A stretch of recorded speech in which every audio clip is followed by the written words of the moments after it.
reconnaître le bienfait de Dieu envers nous, c'est une très bonne chose pour les enfants de Dieu. Parce que s'il y a des gens qui doivent glorifier Dieu dans ce monde, ce sont ses enfants. S'il y a des gens qui doivent le louer, l'adorer pour ce qu'il fait, jours et nuits, pour ses bienfaits, ce sont ses enfants. S'il y a des gens qui doivent se mettre là, à méditer sur la grandeur et l'amour de Dieu, ce sont ses enfants. C'est pourquoi nous devons être regardants. Nous avons ces devoirs-là, en tant que fils et filles de Dieu. De voir qu'est-ce que Dieu a fait pour nous. Parce que, des fois, lorsqu'on pense que Dieu n'a rien fait pour nous, c'est alors que Dieu a fait de très grandes choses pour nous. Nous nous rappelons lorsque notre Seigneur Jésus-Christ vit sur la terre dans sa chair, lorsqu'il marchait dans les rues de Jérusalem. Peut-être que Pierre pouvait penser que non, je suis seulement avec lui, mais il n'y a rien de spécial qu'il est en train de faire pour moi. Mais lorsque Pierre ne le savait pas, lorsque lui parlait seulement avec le Seigneur, mais dans le monde spirituel, il y a l'ennemi du Seigneur et l'ennemi de Pierre qui réclamait de cribler Pierre. Mais si le Seigneur n'avait pas intercédé, on ne sait pas, notre frère Pierre pouvait juste tomber. Et les gens qui sont là vont venir chercher. Non, la tension. Non, il est tombé parce que sa tension, je ne sais pas, est montée ou... Non, non, ce n'est pas ça. Ça, c'est juste le moyen par lequel le diable t'a touché. Mais la tension n'a rien à y faire. C'est le diable qui est en scène. C'est le diable qui te touche. Et lorsque Pierre était informé par le Seigneur qu'il y a eu une intercession qui a été faite en sa faveur, l'histoire était déjà passée. Et c'est ça avec tous les enfants de Dieu. Lorsque nous nous réveillons, lorsque nous dormons, lorsque nous nous déplaçons, sachons que le diable est à nos trousses. Pourquoi? Parce que nous portons le nom du Seigneur. Et il a combattu notre Dieu depuis dans le ciel. Il l'a suivi dans les jardins d'Éden. Lorsqu'il est venu dans sa chair, il y a plusieurs enfants innocents qui ont péri. Pourquoi? Parce que le diable continuait son œuvre. Il combattait notre Seigneur. Et c'est la même chose avec nous aujourd'hui, fils et filles de Dieu. Nous devons toujours reconnaître ce que nous sommes. Parce que lorsque nous reconnaissons ce que nous sommes, c'est par là que nous reconnaîtrons aussi le danger qui nous guette. Lorsqu'on est fils du roi, pourquoi on ne se promène pas à l'air libre comme tout le monde? Ce n'est pas seulement parce que on est un peu arrogant d'être fils du roi. Non. Des fois, nous voyons le fils du roi, le prince, dans le monde, qui sont à un moment donné gênés de certaines restrictions qu'ils ont. Nous l'avons vu avec la famille royale de l'Angleterre. En principe, celui qui devrait être prince héritier, aujourd'hui, il avait refusé. Pourquoi? Lui voulait faire par exemple le pilotage. Mais on lui dit, non, non. Étant prince, il y a des restrictions. Tu peux les faire, mais ce n'est pas pour aller t'engager dans des compagnies d'aviation et tout consort. Lui voulait aller se marier en dehors des coutumes de la royauté. On lui dit, tu ne peux pas le faire. Alors à un moment donné, il a dit, non, non, moi j'abandonne. J'abandonne. Mais pourquoi il y a tout ça? Parce que premièrement, étant seulement prince, tu es exposé au danger. Tu seras ciblé par n'importe qui. Et c'est la même chose avec fils et filles de Dieu.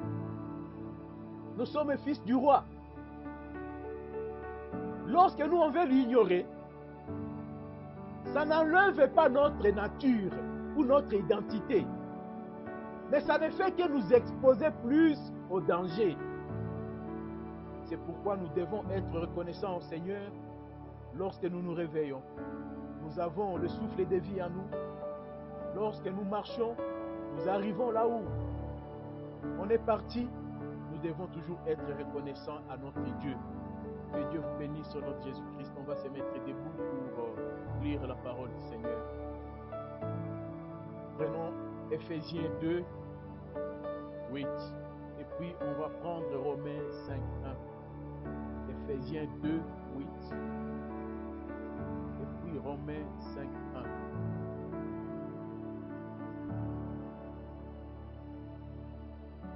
Éphésiens 2, 8. Nous lisons dans le nom du Seigneur. Car c'est par la grâce que vous êtes sauvés, par le moyen de la foi. Et cela ne vient pas de vous, c'est le don de Dieu. On va prendre Romains.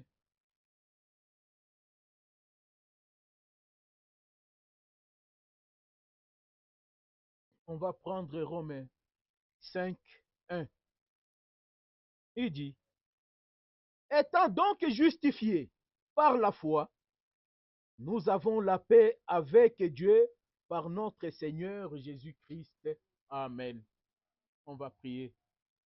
Bienveillant Père Céleste, nous voici encore une fois devant ta face, Seigneur.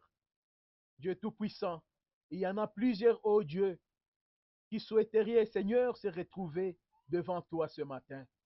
Mais Dieu Tout-Puissant, il y a ceux qui nous ont abandonnés, ô Dieu, ceux qui ne sont plus de ce monde, Seigneur. Il n'y a rien que nous t'avons donné, car ce n'est pas par mérite, Père Saint, mais ça dépend de toi qui nous a accordé ta bonté, ta grâce et ta miséricorde. Si tu oseriez, Seigneur, nous regarder tels que nous sommes, ô Dieu, nous ne serions pas devant toi. Mais que la gloire te soit rendue, Dieu Tout-Puissant, car c'est par l'amour dont tu nous as aimés depuis l'éternité, Seigneur. Et tu as envoyé ton Fils Jésus-Christ venir verser son sang. Et c'est par ce sang, Seigneur, que tu nous regardes. Et nous te demandons, Seigneur, de considérer, ô Dieu, tout ce qui est de toi, tout ce que toi tu nous as donné. Et de considérer, Seigneur, tout ce qui est à nous, Père éternel. Car sans toi, nous ne pouvons rien. Seigneur Dieu Tout-Puissant, nous t'offensons, ô Dieu Tout-Puissant, dans diverses manières. Nous te prions de pardonner nos offenses, Seigneur. Et que sous le sang de ton Fils, Jésus-Christ est notre Dieu, ô Père, daigne nous sanctifier et jeter tout notre mal dans ton fleuve de l'oubli. Père éternel, si nous venons ici ce matin, ce n'est pas pour venir, ô Dieu, faire des discours charnels, mais c'est pour venir écouter ta sainte parole. C'est toi, ô Dieu, qui nous a envoyés prêcher ton évangile. Car c'est toi, Seigneur, qui nous a donné ta sainte parole. Afin que, Seigneur, ça puisse nous parfaire, ça puisse nous préparer, ô Dieu, afin que ces jours-là, nous puissions te rencontrer dans les airs. C'est pourquoi, Dieu Tout-Puissant, nous inclinons nos âmes devant toi. Qu'il te plaise de pardonner nos offenses. Qu'il te plaise, Seigneur, de nous accorder, ô Dieu, tes faveurs ce matin. Viens nous parler, Seigneur. Viens nous enseigner, Dieu Tout-Puissant. Afin qu'en sortant d'ici, ô Dieu, nous puissions le reconnaître. Nous puissions dire que Dieu nous a parlé. Afin que, Seigneur, nous puissions bénéficier d'un plus dans notre vie spirituelle. Dieu Tout-Puissant, ouvre nos oreilles spirituelles. Daigne utiliser ton serviteur, ô Dieu, juste comme un vase, Père éternel, afin que la gloire te revienne. Dans le nom de Jésus-Christ, nous cherchons loin d'ici tous les esprits impurs qui peuvent vouloir venir nous nuire, ô Dieu Tout-Puissant. Que ton ange, Seigneur Jésus-Christ, nous protège. Seigneur, que l'atmosphère céleste règne au milieu de nous. Sois avec nous, Seigneur, car nous te le demandons au nom de Jésus-Christ. Amen. Nous pouvons nous asseoir. Oui, on va voir. Malheureusement, notre tableau n'est pas là. J'aime prêcher avec le tableau parce que je suis un pédagogue. Le pédagogue aime écrire. Mon frère David. En fait, on va parler sur un sujet qu'on a intitulé La foi et le jugement. La foi et le jugement.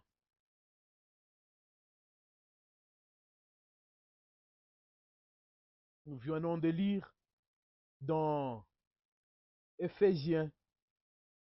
On va encore le récupérer. C'est Éphésiens 2, 8. Qu'est-ce qu'il nous dit?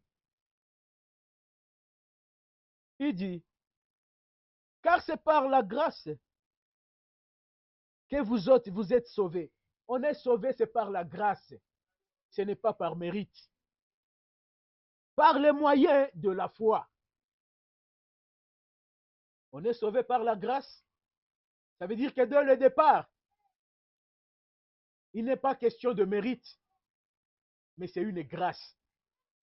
Et lorsque on parle de la grâce, ça veut dire que c'est quelque chose que toi, tu n'avais pas la possibilité d'avoir. L'homme ne pourrait jamais accéder au salut. L'homme ne pourrait jamais sauver son âme. Pourquoi? Parce qu'il n'en a jamais eu le moyen. Le prix pour sauver l'âme, tel que la parole de Dieu nous le dit dans les Écritures, ça coûte très cher pour l'homme et pour tous les hommes même. Même si on pourrait réunir des milliards d'hommes sur la terre pour sauver ne serait-ce qu'une âme, qu'elles donnent leur vie, pour sauver une âme, ça ne marcherait jamais. Pourquoi? Parce que le prix du salut coûte extrêmement cher que tout ce que l'homme pouvait avoir en sa possession. C'est pourquoi lorsque Dieu a regardé son fils qui fut perdu dans les jardins d'Éden, il a jugé bon de descendre lui-même. Pourquoi? Il savait que si lui ne le fait pas, son fils serait perdu pour toujours.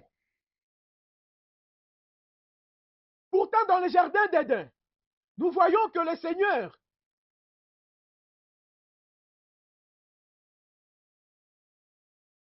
avait bien dit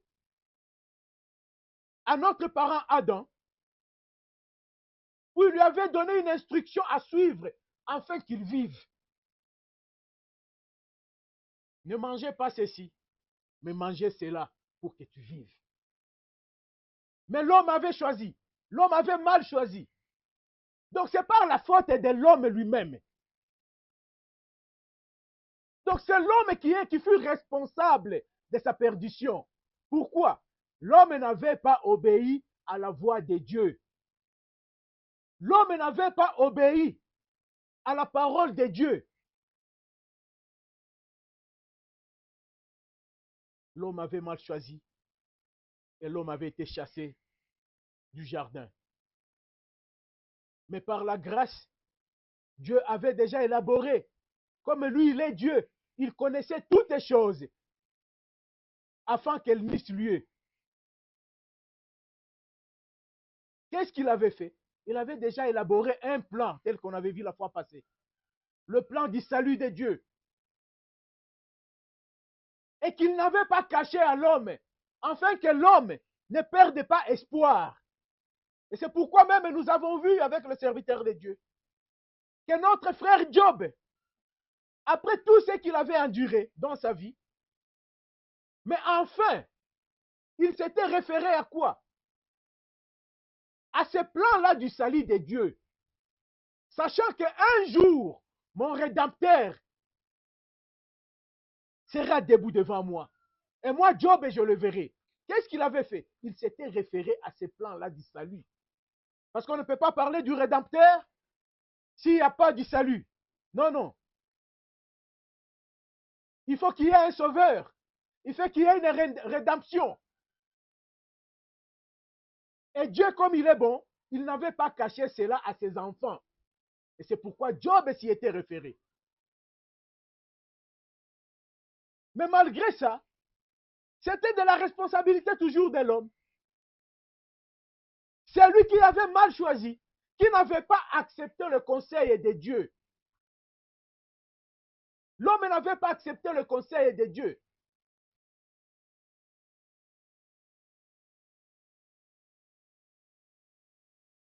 Mais Dieu, qu'est-ce qu'il a fait?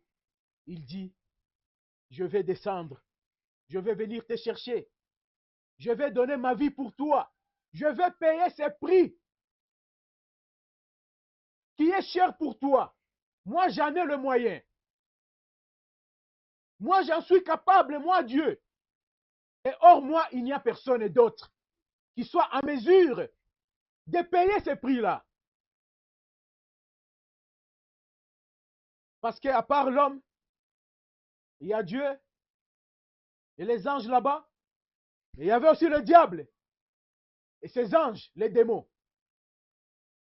Mais c'est le diable qui a influencé l'homme. C'est le diable qui a menti l'homme. C'est le diable qui a inspiré à l'homme. Et l'homme a suivi le conseil du diable en défaveur de sa vie. Vous voyez un peu ça?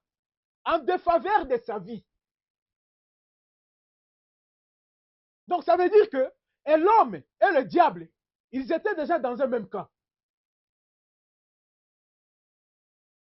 Il n'y avait alors que Dieu et ses anges dans le ciel qui étaient un peu à l'écart. Et enfin qu'il n'y ait personne d'autre qui dirait, Seigneur, si tu m'aurais donné cette opportunité, moi je pourrais partir sauver l'homme. Parce que Dieu est bon. Dieu est juste. Il ne veut jamais que quelqu'un vienne dire, non, non, moi je n'avais pas entendu, moi je n'avais pas suivi, non, non. Lui savait qu'il était en mesure. Mais avant, nous voyons dans Apocalypse, avec notre frère Jean, la question est posée. Qui est digne d'ouvrir ces livres? Qui est digne de le prendre et d'en rompre les sceaux? Oui, parce que le Seigneur savait que sur la terre, il y a l'homme qui est parti s'amouracher avec le diable. Il y a l'homme qui a accepté de traiter alliance avec le diable. Donc c'est le diable qui a causé la perdition de l'homme par la désobéissance de l'homme à la parole de Dieu. Mais Dieu, lorsqu'il regarde dans le ciel, il dit, les archanges qui sont ici, ils sont innocents dans ce que l'homme a fait sur la terre.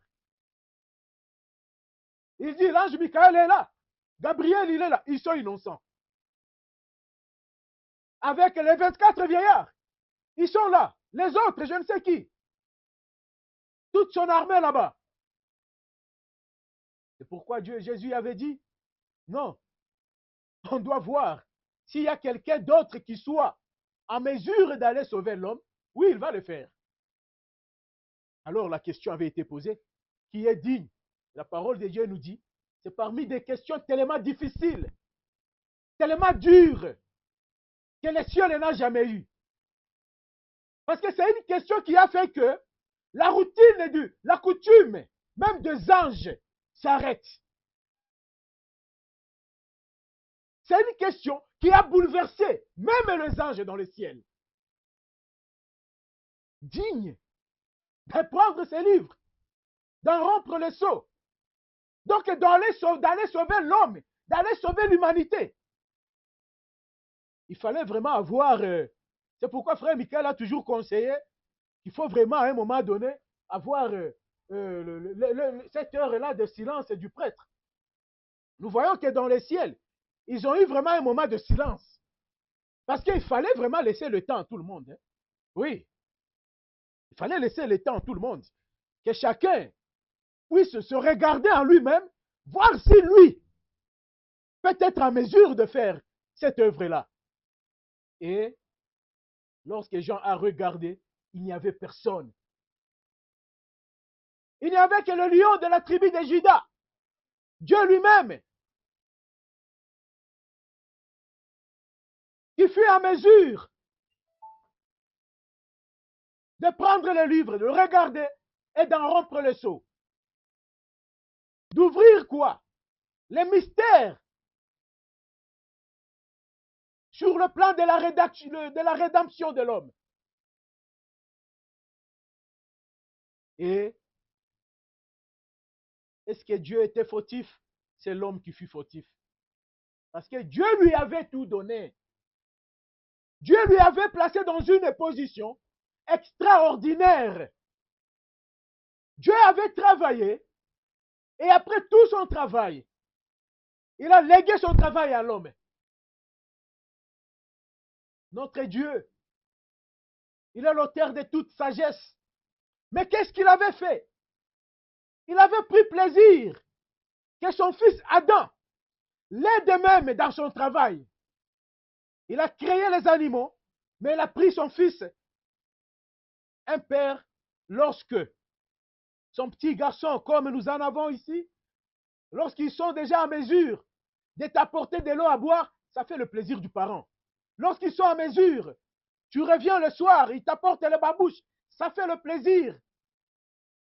Et de la mère et du père. Nous ne sommes pas le premier parent à expérimenter cela. C'est notre Dieu qui l'a expérimenté pour la première fois. Il a créé Adam et lui a donné cette responsabilité. Parce qu'il savait que son fils était en mesure de le faire. Est-ce que c'est parce que Dieu n'était pas capable? Non, non. Mais il avait pris plaisir de voir Adam le faire. Vous voyez un peu ça? Donc ça fait plaisir à Dieu de voir Adam nommer le lion, la chèvre, le pigeon. Ça faisait plaisir à Dieu. C'était ça l'atmosphère dans laquelle Dieu voulait vivre avec Adam et son épouse.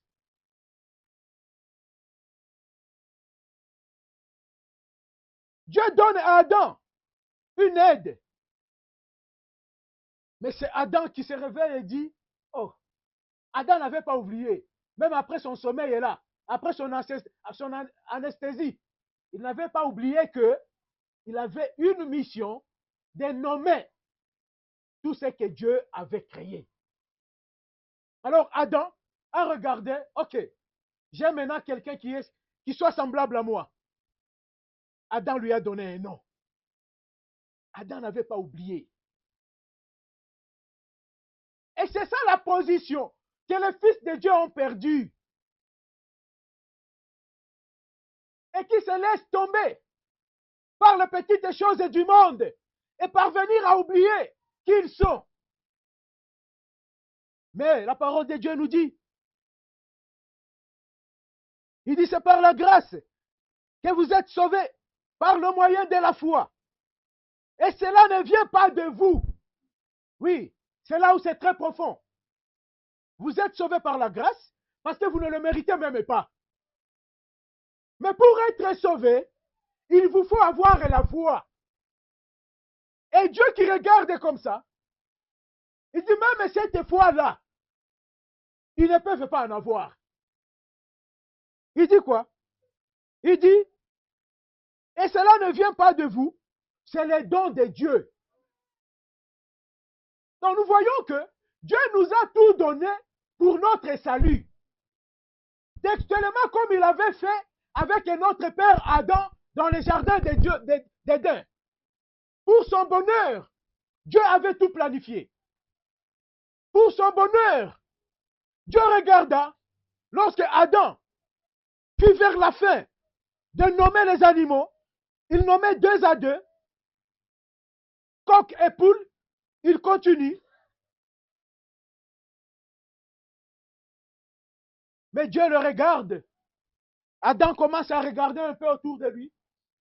Je suis seul. Et Dieu qui ne voulait rien et rien que le bonheur de son fils, Dieu le regarde et dit, non, je ne vais plus refaire. Je ne vais plus toucher dans la boue. Dieu avait anesthésié Adam, avait tiré une partie de lui-même pour en faire quoi? En faire Ève, en faire sa femme, son épouse. Parce que Dieu ne voulait rien que le bonheur de son fils. Et c'est la même chose que Dieu est en train de faire avec son Église. Adam avait tout trouvé pour son bonheur. Lui ne devrait que faire quoi? Rester maintenant dans l'obéissance, dans la ligne de ce que Dieu lui avait demandé de faire. Il n'avait que ça.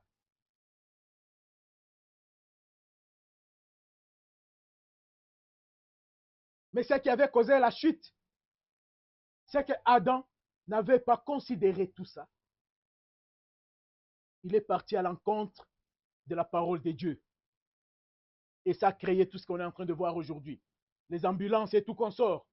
Les morgues et tout qu'on sort. Le mort-né et tout qu'on sort. Pourquoi? L'obéissance par l'obéissance est d'un seul. Et aujourd'hui, c'est la même chose. Le Seigneur vient pour nous sauver.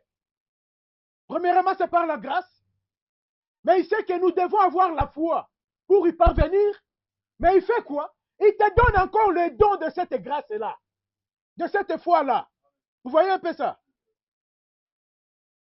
Donc, textuellement, qu'il est comme il était décidé d'offrir un bon cadre pour son fils Adam, c'est la même chose qu'il décide encore de l'offrir à son Église.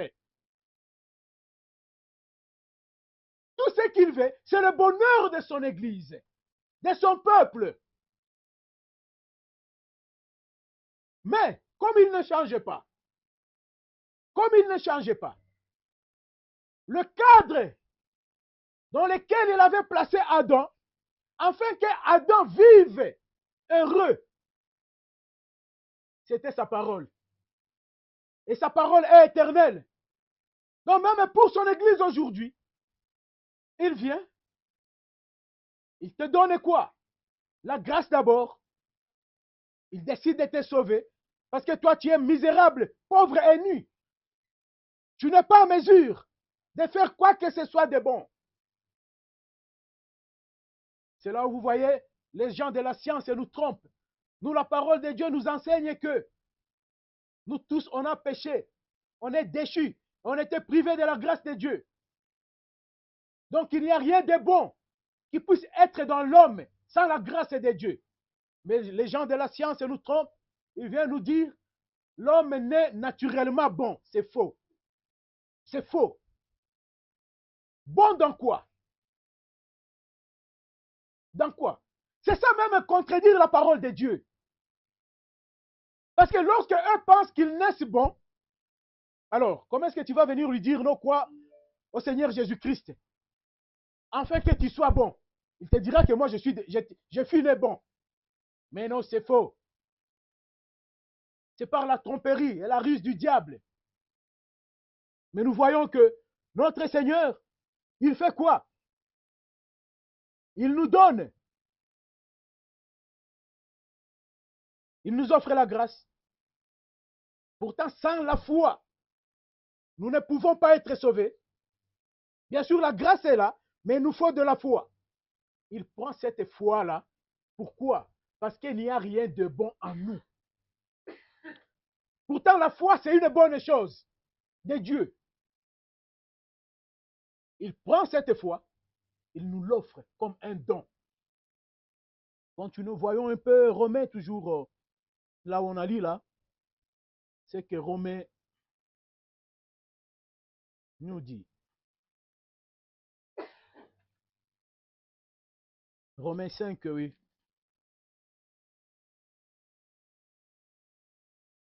C'est 1. Romains 5, 1. Oui. Il dit, étant donc justifié par la foi, nous voyons, c'est la procédure du salut de Dieu. Premièrement, on est sauvé par la grâce, par le moyen de quoi? De la foi. Et cela ne dépend pas de nous, c'est un don que Dieu nous accorde. Et alors, qu'est-ce qui se passe avec ces dons-là? Étant donc justifié par la foi, par ces dons-là, on est justifié. OK? Nous avons la paix avec Dieu. Oui. Parce que lorsque notre Père est tombé, on est tous tombés avec lui. Dans le jardin d'Éden. Et c'était directement l'inimitié avec Dieu. Parce qu'on s'était lié à son ennemi. Alors, c'est pourquoi même Adam avait été chassé du jardin d'Éden. On avait passé et placé l'ange ou l'archange à l'entrée, afin qu'il ne mange plus de l'arbre de vie. Pourtant, c'était mis là pour lui. Mais il l'avait refusé et il avait mal choisi. Il avait mal choisi. Il avait choisi par son épouse ce qui frappait les yeux au détriment de la parole de Dieu. Mais Dieu, qu'est-ce qu'il a fait? Il nous accorde la grâce. Il voit qu'il nous faut la foi. Il nous donne même un don. Parce qu'on ne pouvait pas se l'offrir. Il nous donne le don de la foi. Pourquoi?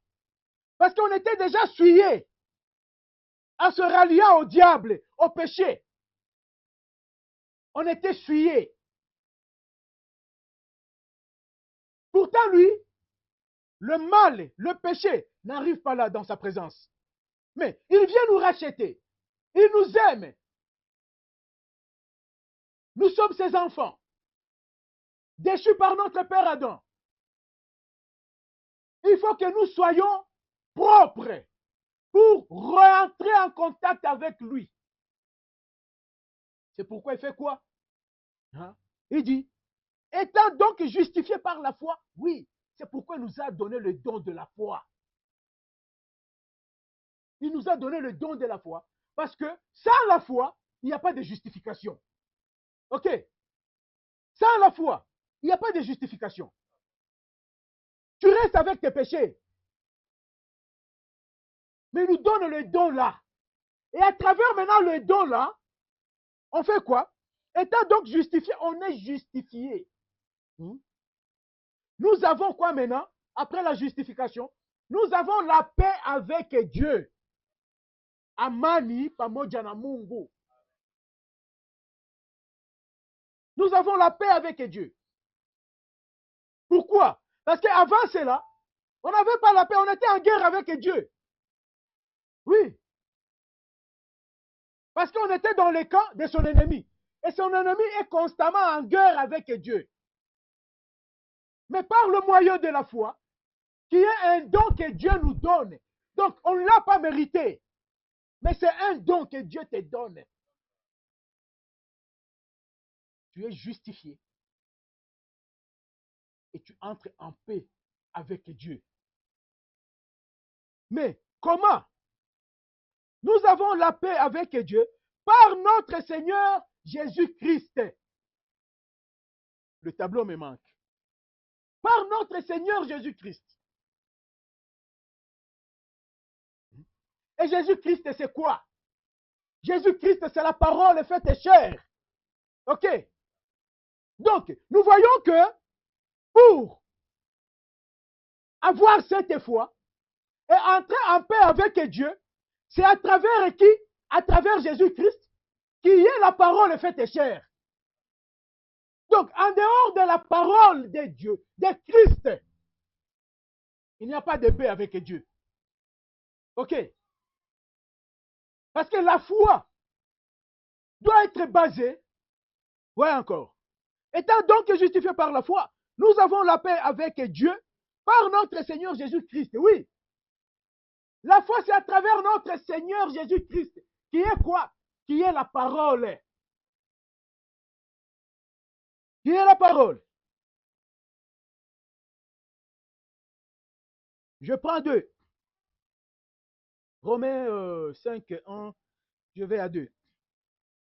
Il dit, par notre Seigneur Jésus-Christ, à qui nous devons d'avoir par la foi accès à cette grâce. Vous voyez un peu ça? Hein? C'est une combinaison là, tellement céleste. Oui, c'est une combinaison céleste. Il dit, étant donc justifié par la foi, mais nous savons que la foi, on ne l'a pas mérité. C'est un don que Dieu nous a donné. OK? Et il nous a sauvés par la grâce. Mais nous voyons, à qui nous devons d'avoir eu accès, eu par la foi accès à cette grâce. Mais franchement. Hein? Donc, pour même accéder à cette grâce, c'est à travers cette foi. Donc, nous voyons que pour le salut, Dieu nous a tout donné. Dieu nous a tout donné. Pour accéder à cette grâce, il faut encore de la foi. Pourtant, la parole de Dieu nous dit que la foi, c'est un don. Ça ne dépend pas de nous. Donc, on te dit, il faut que tu participes au banquet ou dans une cérémonie de représentants du monde, les grands du monde. Et pour y participer, il faut, je ne sais pas, avoir $1 million dans ton compte. Et on met cet argent là-bas. Il te faut une invitation. On te griffonne une invitation. On te donne. Là, toi, qu'est-ce que tu as à faire? Tu n'as qu'à accepter. Parce que si tu commences à dire non, d'ailleurs, moi, dans ma vie, je n'ai jamais touché $10 000. Comment est-ce que vous allez mettre $1 million dans mon compte? Ça va me créer des soucis. Tu commences à chercher des histoires qui ne te regardent pas. Toi, accepte seulement. Non, d'ailleurs, cette invitation, je ne la mérite pas. Parce que vous voyez, ceux qui sont là, mais ça ne te regarde pas. C'est lui qui t'a donné cette invitation. Lui est digne. C'est lui qui t'a donné cet argent. C'est lui qui a fait à ce que tu remplisses ces conditions. Parce que la grâce est là, mais il faut la foi. OK? La foi à travers qui? À travers Jésus-Christ. Et Jésus-Christ lui-même s'est offert lui-même pour nous. Après quoi, il fait quoi? Il sait que non. Je m'offre en tant que parole. Faites cher, je vais sur la croix. Je donne ma vie. Je paye le prix. Mais ils n'auront pas la foi pour croire à moi. Ce sont des incrédules. Vous voyez un peu ça? Ce sont des incrédules. Mais Dieu, il fait quoi? Il prend encore cette foi-là. Il te la donne. Gloire à Dieu. Il te l'offre. Il enlève ton incrédulité. Gloire à Dieu. Il enlève ton incrédulité. Donc toi, tu n'as rien à faire. Tout ce que tu as à faire, c'est accepter. Non, moi, je ne suis pas digne du Saint-Esprit. Ça ne te regarde pas. Le propriétaire te l'a donné. Toi, accepte et marche. Mais c'est ce qu'il avait dit à ces paralytiques. Qu'est-ce que vous pensez si ces messieurs-là, Jésus pouvait lui dire, il dit, prends ton lit, lève-toi, prends ton lit et marche. Et lui, il reste là et dit, Seigneur, moi vraiment, il faut seulement que je me jette là-dedans, dans la piscine. Après le départ de Jésus, il serait resté là-bas, jusqu'à la fin de sa vie. Non, moi, Seigneur, ce n'est pas de cette manière que nous guérissons ici. Mais non, de quelle manière? La manière de qui? Toi, tu es un paralytique. Et c'est ce que nous étions spirituellement, des paralytiques. Amen. Des aveugles. Que pensez-vous de l'aveugle Bartimée? S'il pouvait se mettre là et dire, Seigneur, bien sûr, tu m'as touché aux yeux, mais moi, je ferme toujours les yeux parce que je croyais que tu vas faire de grandes choses, mais à travers la boue, ce n'est pas comme ça. Ou je croyais que tu vas m'amener d'abord devant le portique du temple, afin que les sacrificateurs puissent être témoins. Il serait resté aveugle. Mais il a accepté. Il a accepté sa guérison. Il a accepté son salut. Et il est parti. Témoigner le Seigneur.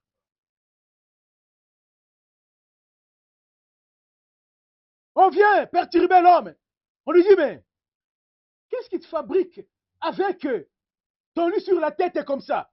Oh, gloire au Seigneur. Il a défié les attentes de l'Église. Il a défié les attentes de qui? De tout le monde. Il a défié les attentes de Jérusalem. Parce que ces jours-là, personne ne pouvait pas porter quelque chose sur la tête et marcher dans les rues de Jérusalem. Mais celui-ci, c'est le maître de Jérusalem qui vient de lui en ordonner. Amen.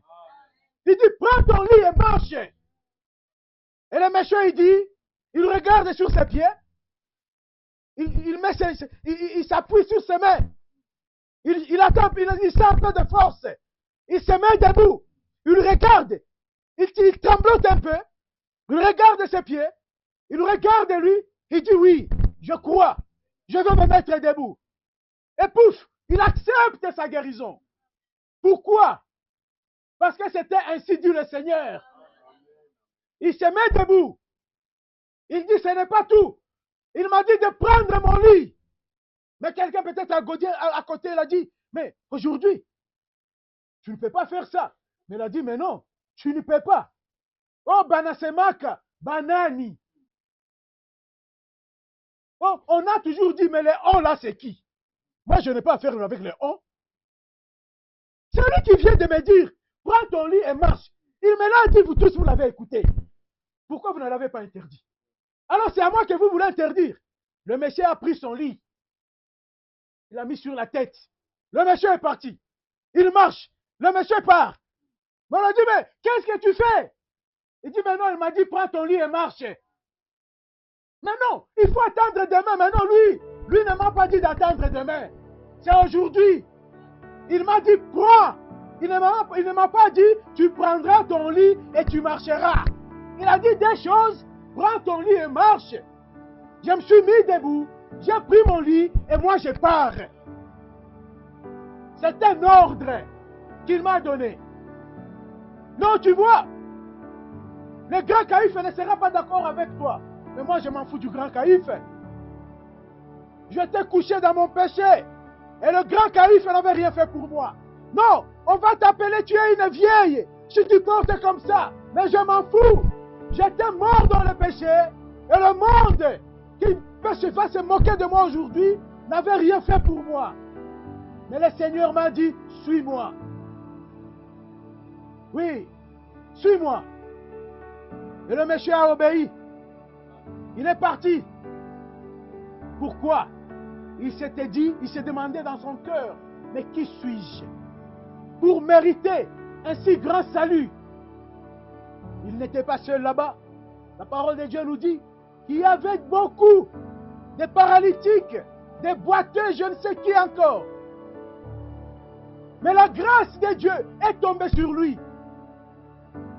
Et ce n'était pas un hasard.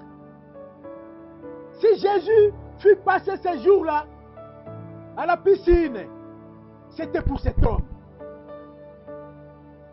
Si Jésus est venu sur la croix, si il a visité l'âge de Laodicée, s'il a visité la ville de Goma, chacun doit dire dans son cœur, c'est pour moi qu'il l'a fait. Tout ce qui te reste, c'est d'accepter. Peut-être que tu traînes encore parce que tu n'as pas accepté, parce que tu doutes. Peut-être que tu n'avances pas parce que tu as des doutes dans ton cœur. Il ne t'a pas demandé de douter, il t'a demandé de l'accepter, de prendre, de croire, d'avoir la foi. La foi en qui? Par Jésus-Christ. La foi en sa parole. Amen. Ça fait du bien. Il dit, à qui nous devons d'avoir eu, par la foi, accès à cette grâce. C'est tellement bon. Dans laquelle nous demeurons fermes. Ah, oui. Nous voyons ce paralytique. Mais il était ferme dans sa guérison. Jérusalem a cherché à l'importuner. Mais qui t'a ordonné? Il dit, mais moi je ne sais pas. Il m'a seulement dit, prends ton lit et marche. Et moi j'ai pris mon lit, je suis parti. Oui. Qu'est-ce qui avait produit cela? C'était l'obéissance à la parole de Dieu. Et Dieu nous dit dans sa parole, l'obéissance vaut mieux que le sacrifice. Oui, obéis à la parole de Dieu. Si tu veux faire des progrès dans ta vie spirituelle, obéis seulement à la parole de Dieu. Ne cherche pas à la comprendre. Lorsque Dieu l'a dit, toi tu crois et tu marches. Le reste, ça revient à Dieu. Des fois, la race humaine, nous nous perturbons nous-mêmes parce que nous voulons outrepasser nos attributions. Nous voulons comprendre la manière dont Dieu va le faire. Nous voulons mesurer nos faiblesses par rapport à la grâce de Dieu. Il n'y a jamais eu de balance ou de pèse sur la terre qui peuvent supporter le poids de la grâce et de la miséricorde de Dieu. Non. Et pourquoi toi tu veux mesurer? Avec quoi tu vas le faire? Mais lui, c'est Dieu lui-même qui est descendu. Il a abandonné le ciel. Il a abandonné la gloire pour venir te sauver. Il n'est pas parti ce jour-là, je ne sais où, pour venir seulement à la piscine, pour venir sauver cet homme-là. Et cet homme a reconnu la grâce de Dieu. Et c'est ce que petit tout bon tabernacle, nous devons reconnaître ce matin. La grâce est de Dieu. La miséricorde est de Dieu. Il a visité la ville de Goma. Il t'a donné la grâce. Il a fait en sorte que la parole touche tes oreilles. Ce n'est pas pour rien. Dieu ne fait rien pour rien.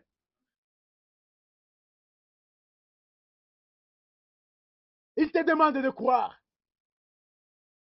et de marcher, d'ancrer ta foi en qui? En Jésus-Christ. Et Jésus-Christ, c'est la parole. Ouais. Jésus-Christ, c'est la parole. Et enfin, il dit, après avoir été justifiés, donc nous devons reconnaître que nous avons reçu la justification. Nous devons reconnaître que c'est pour nous que tout cela est venu. Et enfin, qu'est-ce qu'il dit là-bas? Il dit, dans laquelle nous demeurons fermes. Oui, nous devons demeurer fermes dans la grâce de Dieu, dans la foi, dans la parole du Seigneur. Demeurer, ce n'est pas y entrer et sortir un peu. Non. Demeurer, ça veut dire, tu demeures là-dedans. Tu vis là-dedans, tu mourras là-dedans s'il faut mourir. Nous voyons que la parole de Dieu, avec l'enfant de Dieu, ça ne doit qu'en faire un, pas deux. Et c'est pourquoi le mot demeurer a été utilisé là-bas. J'aime le mot que la Bible utilise, parce que c'est de la sagesse divine. Et ça a été soigneusement choisi. Nous devons demeurer. Pourquoi? Et nous nous glorifions dans l'espérance de la gloire de Dieu. Oui, nous nous glorifions dans l'espérance de la gloire de Dieu.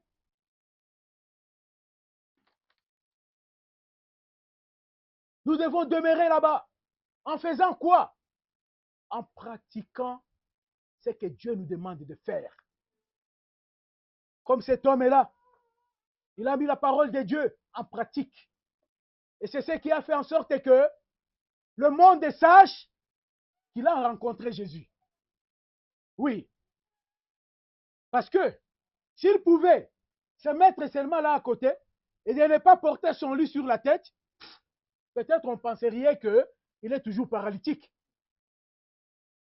Mais il fallait qu'il mette la parole en pratique. Il fallait qu'il vive. Et c'est ce qui fait le plaisir de Dieu. Lorsque nous mettons sa parole en pratique. Et quand est-ce qu'on la mettra en pratique? C'est dans toute notre vie. Parce que nous y demeurons. Nous y demeurons.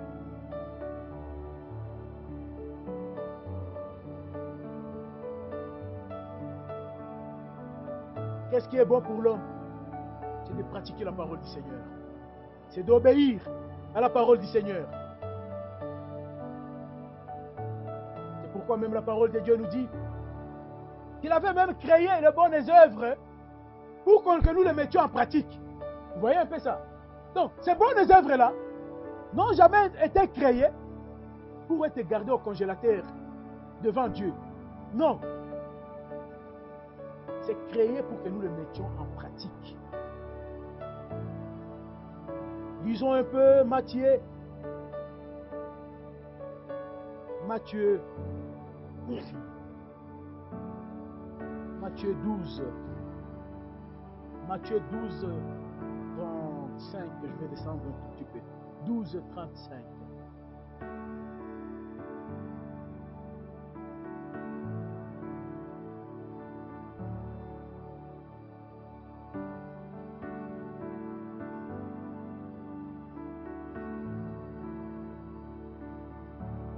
Avant de lire ça, je vais prendre 1 Pierre, mais j'ai focalisé sur Matthieu.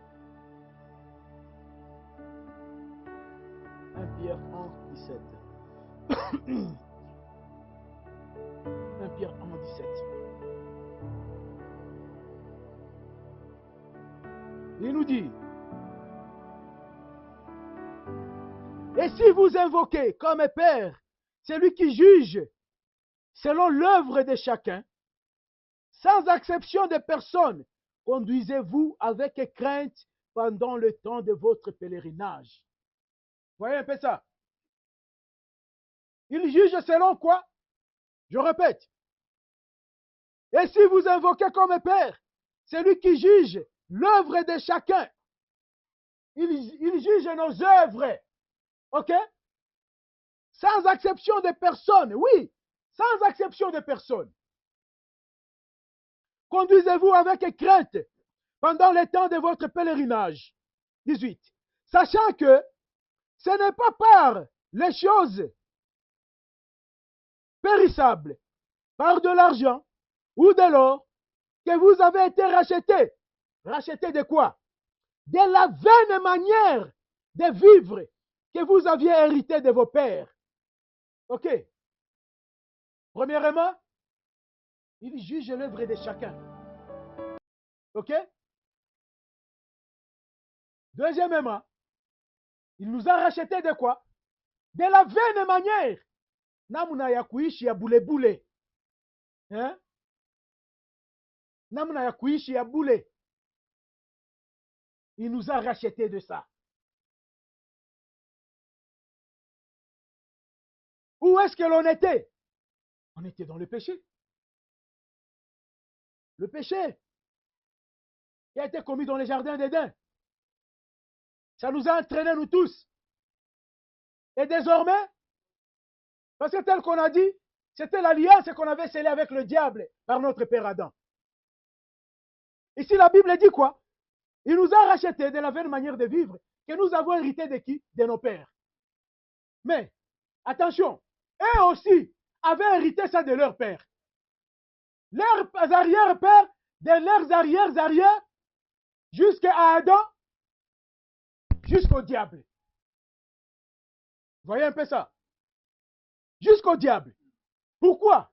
Parce que normalement, l'homme, mwanadamu ni chombo tu. Vase. Vide. Un homme. Donc, il faut remplir par quelque chose. C'est pourquoi lorsque Dieu a créé l'homme, il lui a mis dans sa gloire. Il lui a donné l'arbre de vie à manger pour vivre. Parce que sans cela, il ne vivrait pas. Mais lorsque l'homme a péché, il a choisi le camp du diable. Alors, c'est sous la puissance du diable, l'influence du diable, que l'homme vécure maintenant. Donc, il a refusé ce qui est à Dieu. Mais en refusant ce qui est à Dieu, l'homme n'a rien en lui-même. Détrompez-vous. L'homme n'a rien pour lui. La manière dont l'homme a été créé créé pour adorer Dieu. Ok? Pour adorer Dieu. Mais pour adorer Dieu, il fallait rester dans la présence de Dieu. Il fallait rester obéissant à la parole de Dieu. Mais l'homme a failli. Il a tout abandonné. Il a tout jeté. Et qu'est-ce qui s'est passé par la suite? Il a été chassé même de la présence de Dieu. Mais attention, quand tu es chassé de la présence de Dieu, ne pense pas que tu restes seul. Automatiquement, tu entres dans la présence du diable. Ok? Quand tu n'es pas dans la présence de Dieu, c'est automatique. Tu es dans la présence de Satan. Donc, lorsque l'homme a été chassé du jardin d'Éden,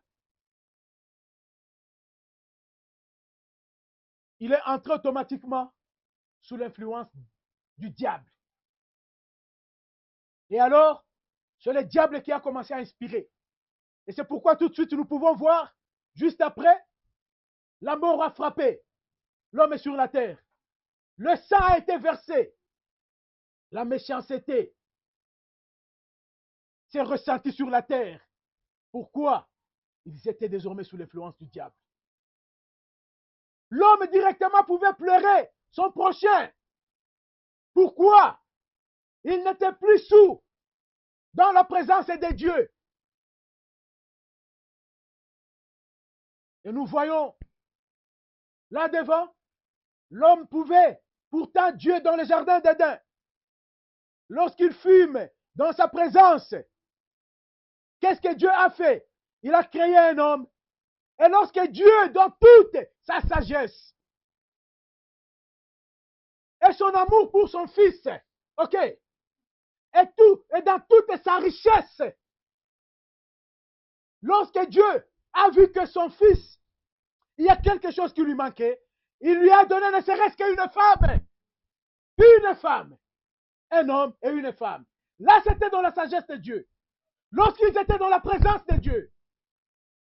Mais lorsque ils fument maintenant en dehors de la présence de Dieu, sous l'influence du diable, nous voyons là devant, dans Genèse, si on continue un peu, déjà le premier homme qui se prend deux femmes.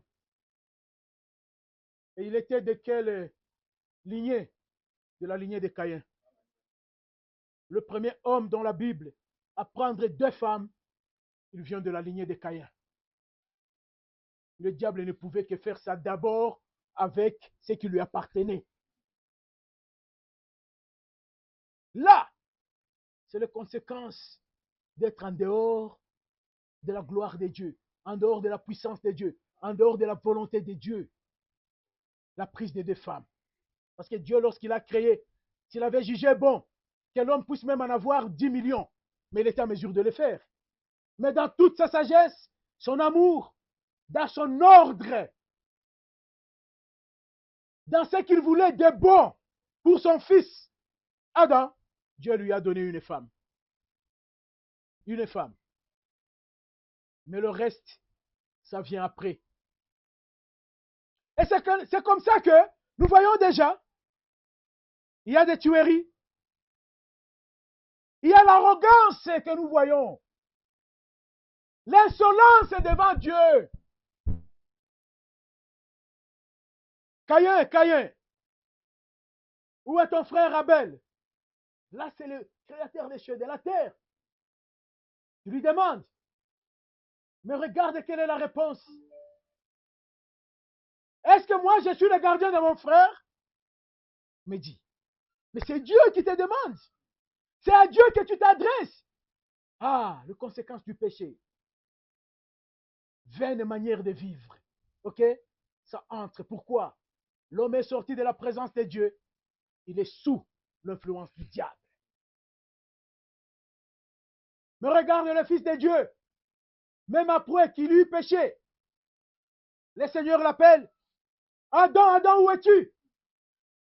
Oh, parce qu'il s'est caché. Mais il n'était pas encore chassé. Il savait que lui, c'est mon créateur.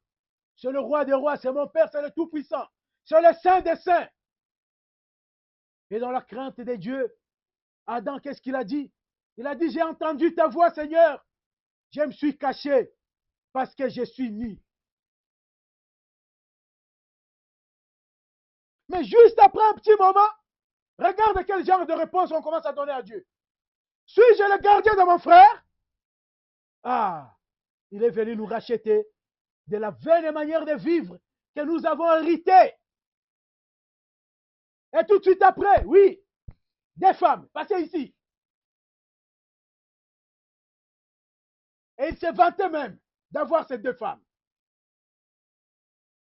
Et qu'est-ce qu'il disait? Ces gars-là. Il s'est vanté même d'avoir tué un homme. Hein? Ah oui, il s'est vanté. Ah, la manière vaine de vivre. Regarde quelles sont les œuvres qui entrent sur la terre. Parce que l'homme a été chassé de la présence de Dieu suite à son désobéissance à la parole du Seigneur. Mais le Seigneur est venu nous racheter par la grâce, par le moyen de la foi, qui est un don qu'il nous donne. Nous devons alors demeurer. Dans quoi? Dans sa parole. Pourquoi? Parce que lorsqu'il nous a rachetés de la vaine manière de vivre, c'est alors qu'il a fait quoi? Sachant que il viendra juger l'œuvre de tout un chacun, il a créé, ok, le bon œuvre. Pourquoi? Parce qu'on le répète, l'homme n'a rien par lui-même. Soit tu obtiens de Dieu, ou tu refuses par la désobéissance et l'incrédulité, et le diable, tu es à sa merci.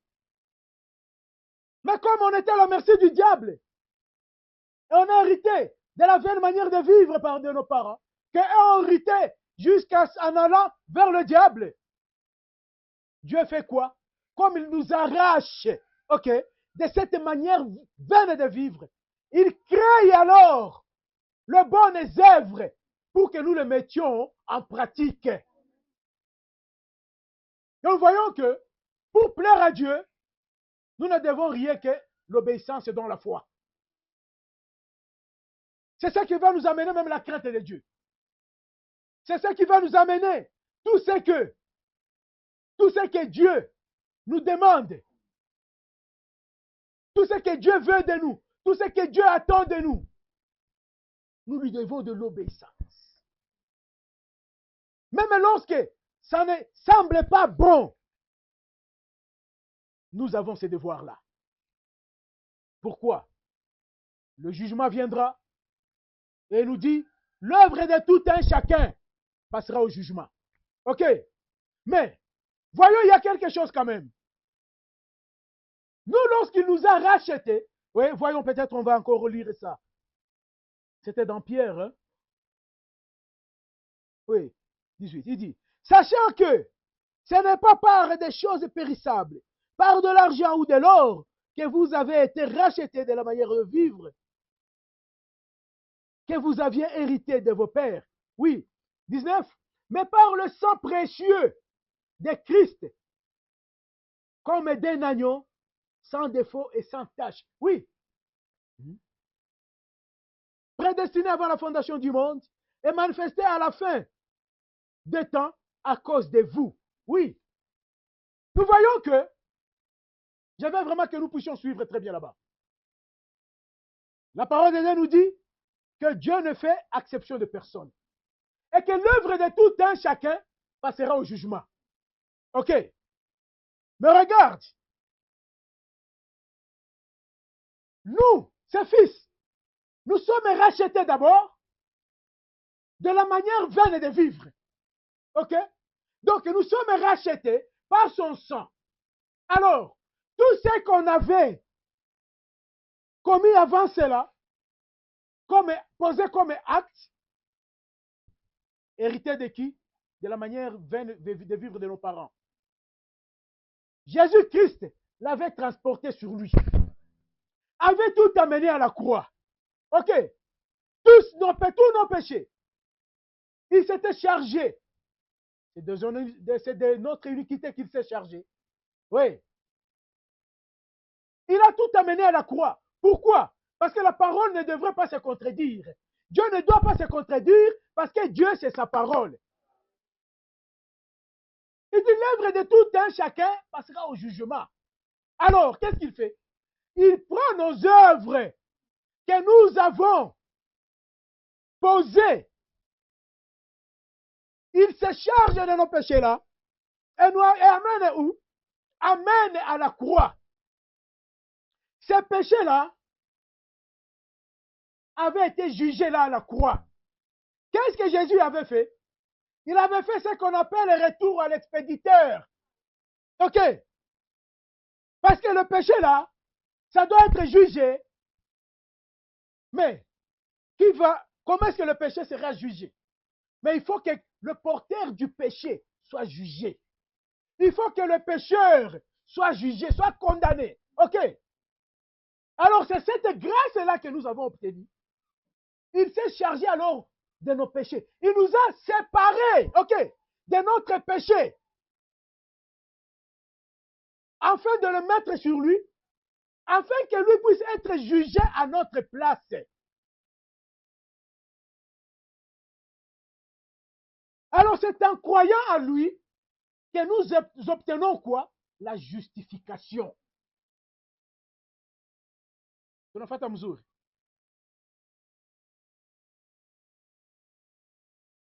L'œuvre de tout un chacun doit être jugée. Mais qu'est-ce qu'il fait? Avant qu'on puisse le rencontrer, dans notre période d'ignorance, nous avons vécu comme tout le monde. Mais de quel acte on marchait? Quels sont les actes composés? Ce sont les actes-là, les œuvres héritées du diable. Alors, pour être sauvé, il faut d'abord que ces actes-là soient punis. Il faut que ces œuvres-là soient condamnées. Et comment est-ce qu'une œuvre doit être condamnée? C'est lorsque celui qui l'a posée est condamné. Alors, pourtant nous, il nous a accordé la grâce. Il vient pour nous sauver. Il nous arrache de cela. Il porte notre fardeau. Nous justifie. Il amène notre fardeau avec lui à la croix. Lui, il a été jugé à notre place. Condamné à notre place. Il s'est chargé du péché que nous en avions commis. OK. Alors là, le péché a été condamné à la croix. Mais le pécheur a été justifié. C'est ça la grâce de Dieu. Au lieu que le péché soit condamné dans le pécheur a été justifié et Jésus a pris son péché, il s'est chargé de son péché, il est parti pour être condamné à la place du pécheur. C'est ça la profondeur de l'amour de Dieu. C'est pourquoi nous devons demeurer. Pourquoi maintenant? Comme notre péché, les actes que nous avions posés avant viennent d'être condamnés, il y a une partie de l'écriture qui vient de s'accomplir. L'œuvre de tout un chacun passera au jugement. OK. Et là, qu'est-ce qu'il fait? Parce que nous sommes toujours sur la terre. Et comme on a dit, l'homme n'a rien par lui-même. Si alors il nous laisse juste comme ça, on va encore tomber dans les mêmes habitudes. Qu'est-ce qu'il fait maintenant? Il crée de bonnes œuvres. Lui étant saint, ce qu'il crée doit être saint. Il crée maintenant de bonnes œuvres qu'il nous donne pour qu'on les mette en pratique. Amen. Amen. C'est profond. Il crée les bonnes œuvres qu'il nous donne afin qu'on le mette en pratique. Alors, regardez, il y a une chose. Ce que Dieu a donné, c'est à lui, ok? Parce que les bonnes œuvres même que nous mettons en pratique par la parole de Dieu, elles ne nous appartiennent pas. Elles sont à Dieu. Alors, comment est-ce que Dieu viendra se condamner lui-même? Condamner ce qui est à lui. Ah. C'est pourquoi ceux qui prêchent des faussetés dont les fils de Dieu passeront par le jugement là-bas. Mais non! Désormais, ce que nous avons, ce sont les œuvres créées par Dieu pour que nous les mettions en pratique. Ça lui appartient. Et ces œuvres-là, c'est quoi? Mais c'est sa parole. Parce que Dieu est la parole. Si nous seulement nous acceptons ces œuvres-là, si nous acceptons qu'il avait pris notre place et que nous sommes sauvés par la grâce et que nous ne devrions plus jamais marcher comme nous le faisions avant, comment est-ce que Dieu va se condamner alors? Il est impossible. Il est impossible. Alors, prenons Matthieu, là on voulait lire Matthieu 12, 35. Matthieu 12, 35. Il dit, l'homme est bon, tire des bonnes choses de son bon trésor. Hein? Ah! Vous voyez un peu ça? Les gens de la science, on a dit, ils veulent nous tromper. Ils veulent tromper les autres parce que nous, ils ne peuvent pas le faire. Nous, on a la connaissance de la parole de Dieu. Oui. Comment est-ce que quelqu'un peut naître bon? Mais il n'y a rien de bon sur la terre. Tu es né dans le péché. On dit que l'homme est né naturellement bon. C'est faux. Ce n'est qu'un petit pécheur qui vient de naître. Un petit pécheur. Oui. Et si Dieu ne le sauve pas, mais c'est un candidat à tout le mal qui existe sur la terre. Oui. Mais quand est-ce qu'on est bon? C'est lorsque on a été justifié, on a cru dans la parole du Seigneur, on a accepté qu'il a pris notre place à la croix. Là, on est justifié. Et il fait quoi? Il a pris notre place. Lui, il est bon. Nous, on était pécheurs. En prenant notre place,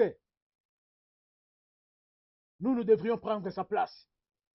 Donc, nous sommes bons, pas par nous-mêmes. Parce que, souvenons-nous, on a dit, l'homme n'a rien par lui-même. Il a pris notre place. Lui étant bon, nous, on a pris sa place. Donc, c'est par sa bonté que nous sommes ce que nous sommes. Oui. Alors là, il nous dit quoi? L'homme est bon, tire de bonnes choses de son bon trésor. Et l'homme est méchant, tire de mauvaises choses de son mauvais trésor. Ah, voyez un peu ça. Dieu est tellement bon. Ok. Donc, il te regarde là, il dit, ça c'est un méchant. Il te ramasse, il prend ta place, il te transforme. Il regarde en toi, il n'y a rien de bon. Il part, il crée, textuellement comme il avait fait avec Adam. Il avait un besoin d'Adam.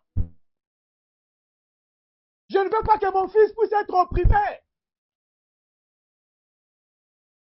Mon fils aura besoin de quelqu'un pour l'aider à ses côtés, avec qui il va passer ses journées. Alors il a pris une partie d'Adam. Il a ressorti la femme d'Adam. Et là, lorsque notre Seigneur a pris notre place, il a pris notre péché qu'il a amené à la croix. Le péché a été jugé, condamné là-bas. Il est parti en enfer pour remettre l'enveloppe à l'expéditeur, au diable. Mais il regarde, il te regarde. Jusque-là, tu n'as rien de bon en toi. Il part encore, il crée maintenant de bonnes œuvres. Ok? Il le met là-bas, il te dit alors, tu dois pratiquer ces bonnes œuvres. Tu dois les garder dans ton cœur. Tu dois croire dans ma parole. Et alors, qu'est-ce qu'il dit là?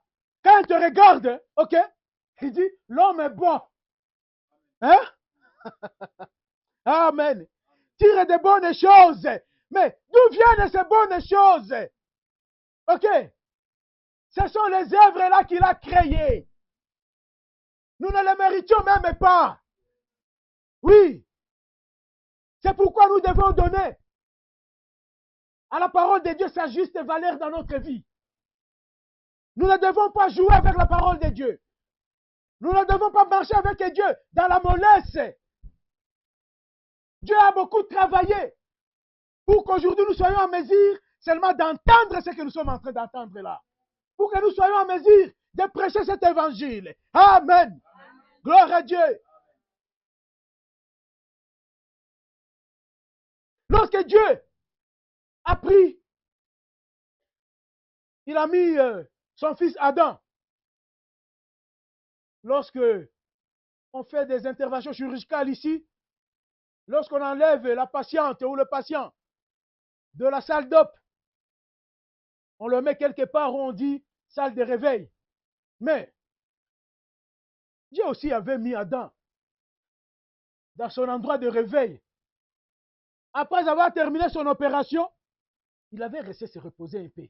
Et puis, il met maintenant, ok, Adam était opéré juste avec un médecin sans garde malade. Mais quand Adam se réveille, il y a quelqu'un qui est en train de veiller déjà sur lui là-bas. Ok? Adam, non, non, ça suffit. Ça suffit. Je suis là. Adam regarde. La profondeur appelle la profondeur. Adam n'avait pas dit, mais Dieu, c'est quoi ça? Non, non. Adam avait regardé. Regarde cette beauté. Regarde. Adam, il dit, c'est ça qui me manquait, ça. Mais non, Adam, ça ne te manquait pas. Tu n'avais pas vu seulement ça. C'était en toi. Eh oui. Ce que tu penses qui te manque, c'est parce que seulement tu ne vois pas du bon côté.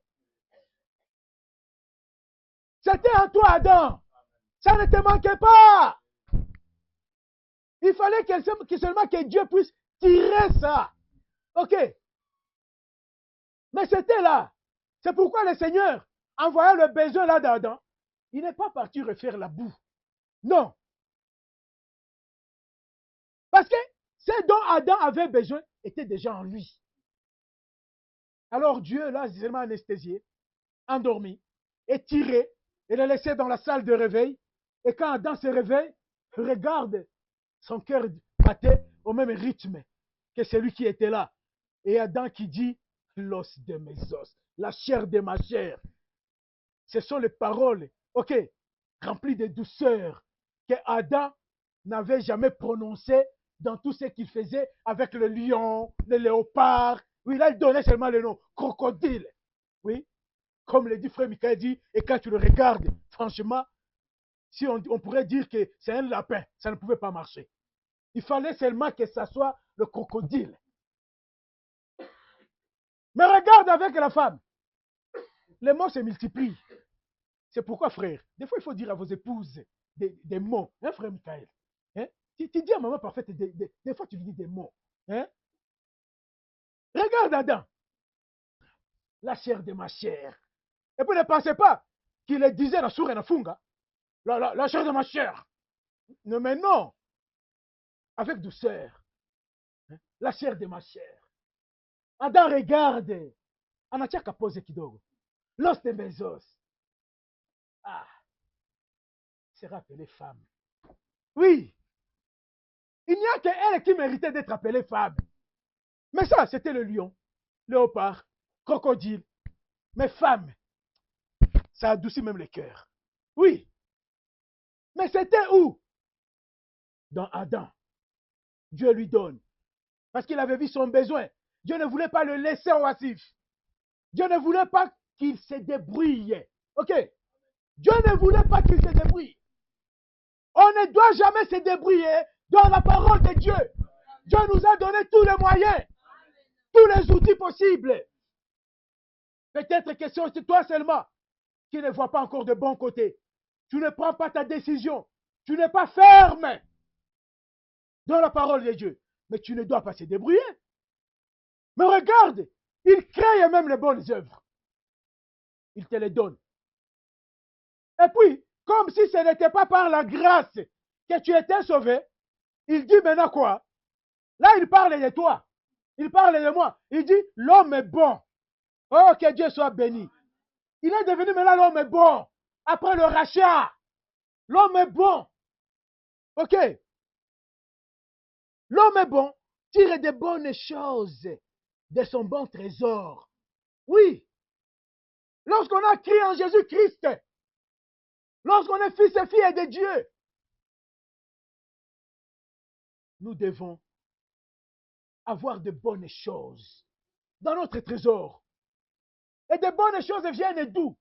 Ce sont les œuvres qu'il a créées pour que nous les mettions en pratique. Donc, il ne faut pas faire chômer ces œuvres-là. Non. Dieu ne sera pas content. Mais figurez-vous, comment est-ce que Dieu pouvait se comporter franchement si Adam pouvait se réveiller, regarder la femme, rester bouche bée et partir d'abord voir si les lions se comportent bien? Comment est-ce que Dieu pouvait se sentir? Parce que ne vous en faites pas. Quand Dieu fait quelque chose pour toi, Dieu reste là pour voir comment est-ce que toi tu vas te comporter par rapport à sa bénédiction. Dieu est aussi content de voir la réaction d'Adam. Oui, parce que lui-même, lorsqu'il a créé, la parole de Dieu nous dit, il a regardé et il a dit, il était content. Et il a vu que tout ce qu'il avait créé était bon. Oui. Dieu veut de l'admiration.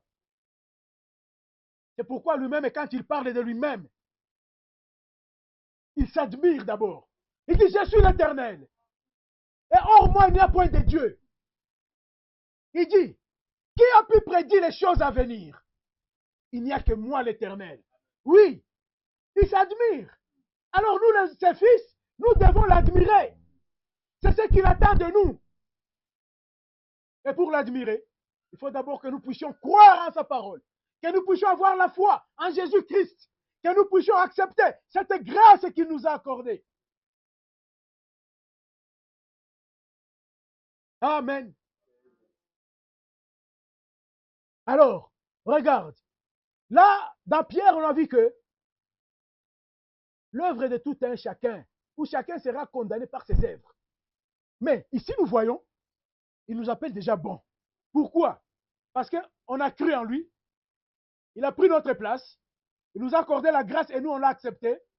On a accepté son salut et on a accepté de nous défaire des histoires du monde. Et on a accueilli favorablement les œuvres qu'il a créées pour nous. Donc, désormais, quand lui regarde dans notre trésor, c'est pourquoi il appelle ça même bon trésor. Oui. Parce que ce sont les bonnes œuvres qu'il a créées lui-même. C'est pourquoi il appelle ça bon trésor. Mais il dit l'homme est méchant. Tire de mauvaises choses. Mon trésor est qui a mubaya. Mon trésor est qui a mubaya.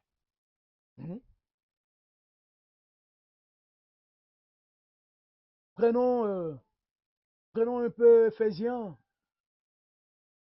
2. Est-ce qu'on a... Peut-être c'est là où on était.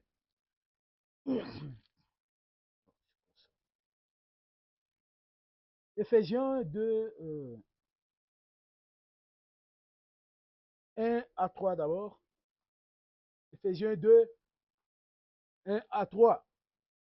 L'homme est bon sur de bonnes choses de son bon trésor. Oui, un enfant de Dieu. Tu n'es pas cette armoire-là de rancune, cette armoire de rapine, cette armoire de jalousie. Non, la jalousie, ce n'est pas une bonne chose. Oui. C'est pourquoi nous devons ôter de nous tout ce qui n'est pas de Dieu. Parce que nous devons avoir le bon trésor. Et il doit y avoir de bonnes choses créées par Dieu. La médisance, kaboua, ça ne vient pas de Dieu. Non, ça ne doit pas être dans les enfants de Dieu. Non. Boupeto, ça ne doit pas se retrouver dans les enfants de Dieu. Souvenons-nous que Dieu jugera l'œuvre. Mais l'œuvre qui ne sera pas jugée, Dieu ne peut pas se juger, se condamner lui-même. Il faut que nous puissions avoir en nous ce qu'il a créé pour nous, pour qu'on puisse mettre en pratique. Oui. Et couper avec les habitudes du monde, ça passera au jugement. Éphésiens 2, 1 à 3, je vais continuer un peu. Il dit, vous étiez morts par vos offenses et par vos péchés. Ah, c'est de là où il nous avait tirés. On était morts par nos offenses et par nos péchés. Dans lesquels vous marchiez autrefois. OK. Lorsque, avant le salut, on n'était rien que des morts. C'est pourquoi l'homme sans l'esprit de Dieu, c'est un homme animal devant Dieu. Dans lesquels vous viviez autrefois. Selon quoi? Selon les trains de ce monde. Souvenez-vous qu'on a parlé de ça. Selon les trains de ce monde, selon qui? Le prince de la puissance de l'air. De l'esprit qui agit maintenant dans les fils de la rébellion. Vous suivez un peu là? Dans les fils de la rébellion. C'est pourquoi on a dit, l'homme n'a rien par lui-même. On a été chassé du jardin d'Éden par notre père, Adam. Et qu'est-ce qui se passe par la suite? Sous l'influence du prince de l'air. C'est son esprit qui agit dans les fils de la rébellion. Qui sont les fils de la rébellion. Tous ceux qui n'ont pas cru dans le fils de Dieu. C'est la puissance du diable qui agit en eux. Et le fils de Dieu, c'est qui? C'est la parole faite chair, Jésus-Christ lui-même, en chair. Au commencement était la parole était Dieu, était avec Dieu, la parole était Dieu. Lorsqu'on renie la parole de Dieu, et il y a plusieurs manières de renier la parole de Dieu. Premièrement, c'est par des fausses doctrines. Ça, c'est renier la parole de Dieu. Deuxièmement, tu peux être là où la bonne doctrine est prêchée, la vérité est prêchée, mais toi, tu ne la mets pas en pratique, tu renies la parole de Dieu.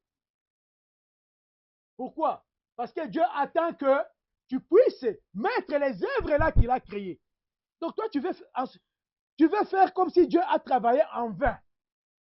Lorsque tu ne mets pas ces œuvres-là en pratique, pourquoi alors Dieu les a créées? Alors Dieu te posera cette question, Dieu me posera cette question. Pourquoi Dieu les a créées? Pourquoi? Il nous a rachetés de cette vaine manière de vivre. Vous étiez morts par vos offenses et par vos péchés, dans lesquels vous marchiez autrefois. Oui, il y a des habitudes là du monde qu'on avait, ce sont les habitudes des morts. Yawafu. Il faut faire attention, fils de filles de Dieu. Nous sommes appelés à être saints. Dieu ne nous a pas appelés à l'impureté, mais à la sanctification. Mais c'est quoi l'impureté? C'est tout ce qui ne fait pas partie de ces bonnes œuvres-là que Dieu a créées. Nous devons faire attention. Dieu nous observe chaque jour dans notre petite vie sur cette terre où l'on est pèlerin. Mais nous devons faire valoir, nous devons remettre la gloire à Dieu. Nous devons lui être reconnaissants d'avoir pris notre place. Et c'est quoi encore lui être reconnaissant? Ce n'est pas seulement par la bouche. Ça, il ne l'accepte pas. Si c'est seulement par la bouche, ça, il ne l'accepte pas. Il veut que ça vienne du cœur. Et lorsque ça vient du cœur, ça doit produire les fruits. Mais regarde quel fruit ça va produire. Mais ce ne sont que les fruits là que lui a préparés. Alléluia. Ce ne sont que les fruits là que lui a préparés. Mais si on ne le mettait pas en pratique, on se comporte comme c'est du monde. Nous faisons offense à Dieu. Pourquoi? Parce qu'il a payé un grand prix. Pourquoi nous puissions sortir du pécheur aux fils et filles de Dieu? Et en sortant de l'état de pécheur, les incrédules aux croyants, fils et filles de Dieu, il y a des conséquences qui suivent. La vie transformée. Nous abandonnons les habitudes là du monde, Là, nous voyons, on nous dit que nous étions morts. Donc, ce sont les habitudes des morts. Alors, comment toi, tu es une fille de Dieu, fils de Dieu, et tu colles sur ta peau les habitudes des morts. Mais il n'est pas le Dieu des morts, c'est un Dieu des vivants. Il dit, nous tous aussi, nous étions de leur nombre, et nous vivions autrefois selon les convoitises de notre chair, accomplissant les volontés de la chair et de nos pensées. Et nous étions par nature des enfants de colère comme les autres. Voyez un peu ça. Nous étions par nature des enfants de colère comme les autres. Kasirani ya Mungu ilikuwa pale juu ya kutupiga. Mais cette colère de Dieu avait frappé son fils à la croix. Parce qu'il avait transporté notre péché. Mais nous, que ferons-nous? Quels fruits produisons-nous? Croyons-nous vraiment au Seigneur? Reconnaissons-nous vraiment l'œuvre qu'il a accomplie pour nous à la croix? Oui, c'est une question que tout un chacun doit se poser. Nous revenons sur notre Matthieu. Nous voyons que il nous a racheté de la vaine manière de vivre. Et voyons maintenant dans Matthieu, toujours ici, c'est 12, hein, 12 et 36. Oui, parce que là, dans Éphésiens, on nous a dit quoi? Il nous a racheté de la vaine manière de vivre. Alors, là, toujours Matthieu 12. Je prends 12, 36.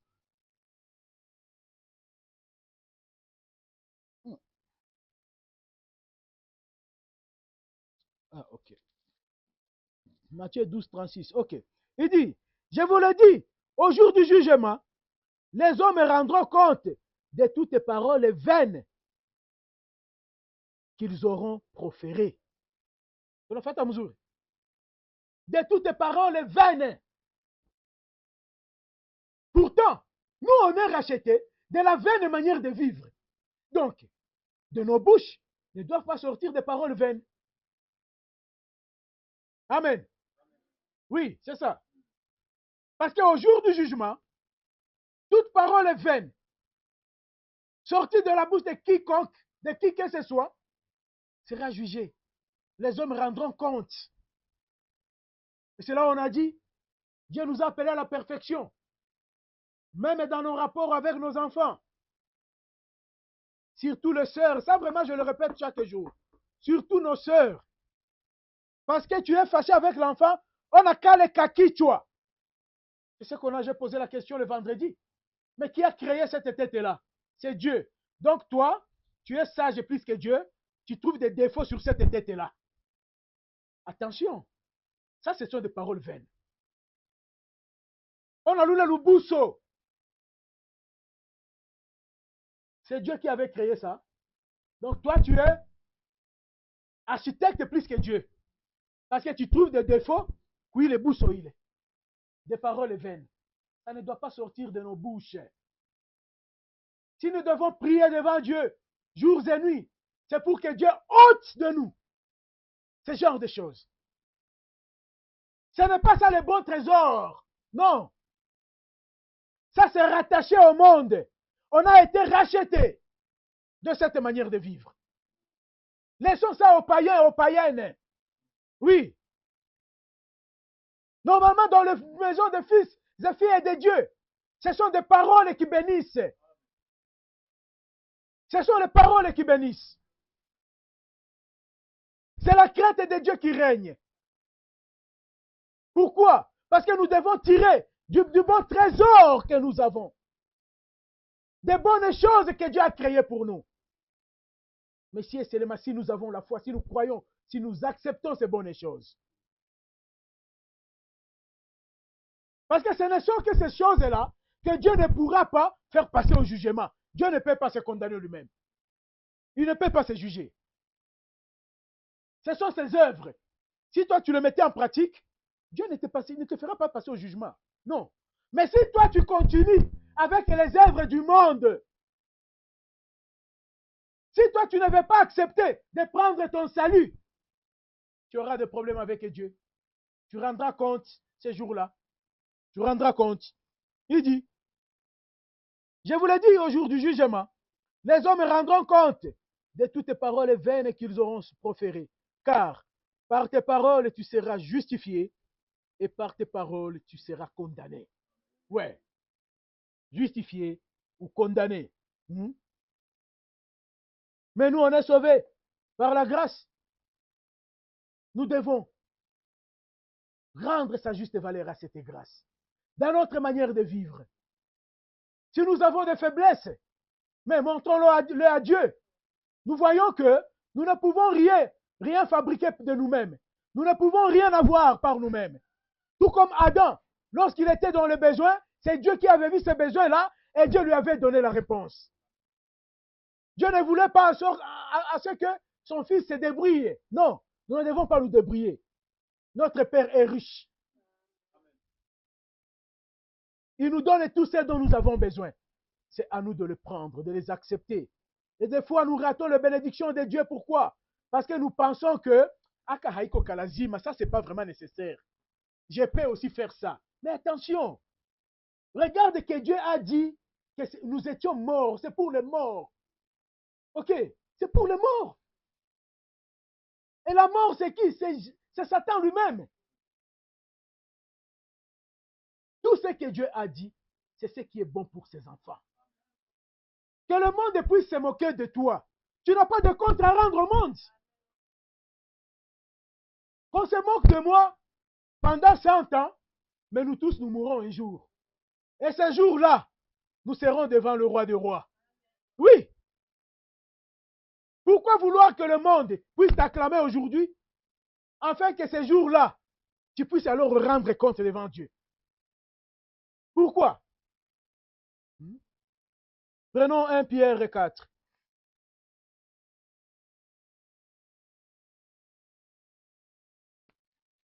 « 1 Pierre 4, 17. Il nous dit, 1 Pierre 4, 17. Car c'est le moment où le jugement va commencer par la maison de Dieu. Or, si c'est par nous qu'il commence, quelle sera la fin de ceux qui n'obéissent pas à l'évangile de Dieu? Donc nous voyons que nous devons être obéissants. Ok, à la parole de Dieu. Et de quelle manière le jugement commence par la maison de Dieu? C'est alors que notre Seigneur nous a dit, petits enfants, ne péchez point. Oui, pourquoi? Parce qu'il nous a rachetés de cette manière vaine de vivre. Et il a pris nos péchés, il les a amenés à la croix. Il nous a justifiés et nous a dit, ne péchez point. Mais sachant que nous sommes sur la terre, il a d'abord créé de bonnes œuvres qu'il nous a données et nous a dit alors, si vous parvenez à trébucher, à pécher, vous avez un avocat auprès du Père, Jésus-Christ le juste. Repentez vos péchés, repentez les uns aux autres. Oui. Il n'y a pas la vie de la chrétienté sans la repentance. Lorsque tu entends la parole de Dieu et que la parole de Dieu te touche dans ton cœur, que la parole de Dieu te montre qu'il y a quelque chose de mal que tu as fait, c'est ça le jugement qui commence dans la maison de Dieu. Alors, si tu t'enorgueillis à rester seulement là-bas, attention, je vais faire une petite parenthèse. Qu'est-ce que Dieu nous dit de ses serviteurs? Il dit, ce sont des sentinelles qu'il a placées sur la maison de Dieu. Pour faire quoi? Lorsqu'ils voient le danger, ils alertent le peuple de Dieu. Oui, parce qu'à un moment donné, j'ai vu dans les assemblées, les gens qui sortent, ils disent, ce n'est que moi que le prédicateur parlait aujourd'hui. Il ne parlait que de moi. Oui, mais si tu as fait des bêtises, il est là pour ça. Oui, il est là pour ça. Mais si tu as péché,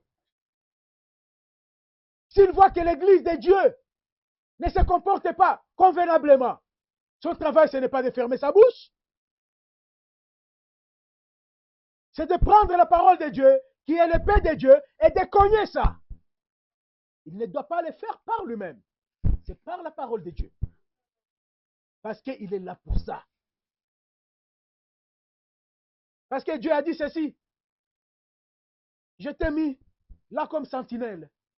Si tu vois le danger et que tu n'alertes pas, si le danger parvenait à tuer, je te demanderai le sang de ces hommes. Les serviteurs de Dieu, attention. Quelque part, frère Branham dit, il dit, vous vous répondrez peut-être à votre âme, mais moi je répondrai sur des millions des âmes. Et nous, dans le petit troupeau, nous pouvons le dire. Peut-être que chacun de vous répondra à son âme, mais pas nous les serviteurs de Dieu. Nous répondrons de votre sang.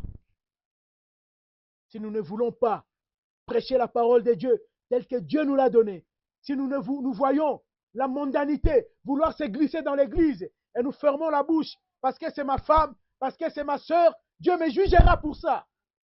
Alors je ne voudrais pas me retrouver devant Dieu ces jours-là pour répondre à une chose comme ça. Et pourquoi alors, lorsque la parole de Dieu te touche, pourquoi ne pas te repentir? Mais tu as le courage de sortir, Minjo Balikali Aléo. Ah, je vais seulement rappeler, ça c'est la manière de qui? C'est la manière de Caïn. Oui. Suis-je la sentinelle de mon frère? Oui, ça c'est la manière de Caïn. Mais le Fils de Dieu, dans son péché, lorsqu'il a entendu la voix de Dieu, au moins il s'est caché. C'est-à-dire, Seigneur, j'ai entendu ta voix, je me suis caché parce que je suis né. Au moins il a reconnu qu'il n'était plus dans son état normal. Mais regarde le fils du diable. Suis-je la sentinelle de mon frère? Ce n'est pas une bonne attitude. Je ne dis pas que j'ai déjà vu ça ici, mais je le dis quand même. Oui. Non, Minjo Balikali Aléo. Mais si tu as péché, va te repentir. Si tu es vraiment une fille ou un fils de Dieu, va te repentir. Non, le mtumishi kabisa Minjo Kaliaka. Ah, donc, et toi aussi, tu as des choses alors qui ne sont pas en ligne avec la parole de Dieu. Oui, mais une église des saints ne devrait pas être comme ça. Les enfants de Dieu, nous ne devrions pas être comme ça. Non. La parole de Dieu nous dit, c'est alors que le jugement commence par la maison de Dieu. Ah, j'aimerais lire le prophète, mais si j'entame le prophète, ça va nous prendre encore 40 minutes, 30 minutes. Alors nous allons clôturer presque par là. C'est alors que le jugement commence par la maison de Dieu. Dieu nous a donné sa parole. Reconnaissons la grâce, la bonté et la miséricorde de Dieu pour nous. Oui. Reconnaissons-le. Marchons selon la parole du Seigneur. Nous voyons que il dit que si le jugement commence par la maison de Dieu, comment est-ce que ça sera? Par le fils de la rébellion qui n'obéissent pas à l'évangile. Nous, on est appelés à être obéissants à l'évangile. Oui. Un enfant de Dieu ne marche pas comme il veut. C'est ce que Dieu avait interdit aux enfants d'Israël. Il dit, Moïse, dis-leur que désormais, ils ne marcheront pas comme ils le faisaient en Égypte, où chacun marchait selon les désirs de son cœur. Mais aujourd'hui, c'est par la loi de Moïse, c'est par la loi de l'Éternel, c'est par l'évangile que nous devons l'obéissance. Nous devons marcher par l'évangile de Dieu. Nous devons incliner nos âmes devant le Seigneur. Pourquoi? Afin que dans nos cœurs, nous puissions garder le bon trésor là-dedans. Ça vient d'où les bonnes choses que nous allons garder là-bas. Après être justifiés, nous avons été vides et Dieu a créé les bonnes œuvres pour nous. Il nous a donné sa parole afin qu'elle puisse être ancrée dans nos cœurs, afin qu'elle puisse influencer nos vies, que nous puissions mener une vie digne de l'Évangile. Que Dieu bénisse tout un chacun de nous dans le nom du Seigneur Jésus-Christ.